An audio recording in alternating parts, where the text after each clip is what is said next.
একটা অসুখ বাড়িতে, আমার ফোন না ধরা। হ্যাঁ, আমার ফোন বাজে কটা? হ্যাঁ, অফিস কটায় ছুটি হয়? আমাকে কি लेकिन एक सेकंड মেসেজ দেখোনি? কি করে আসলে এটা তোমার মেসেজ দেখতে পারিনি, তার জন্য।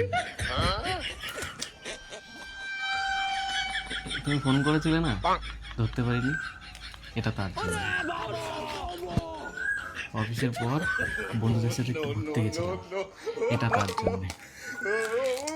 আর আমি না বাইরে থেকে খেয়ে এসেছি, তার জন্য তোমার জন্য বিরিয়ানি এনেছি। ও কোনো ব্যাপার না, মাঝে মাঝে হয়, একটু বন্ধুদের সাথে না বেরোলে হয়, কাজের এত চাপ, একটু বাইরে খেতে হয়, বুঝলা তো? নইলে হয় না সেটাই। আমি তো ভালো করছো তুমি। প্রশ্ন না দাও দাও। না না, আমি নামিয়ে দিচ্ছি, আমি নামিয়ে দিচ্ছি। তুমি যাও, তুমি যাও। তুমি বসা, আমি খুলে দিচ্ছি, আমি জামা খুলে দিচ্ছি, বসে।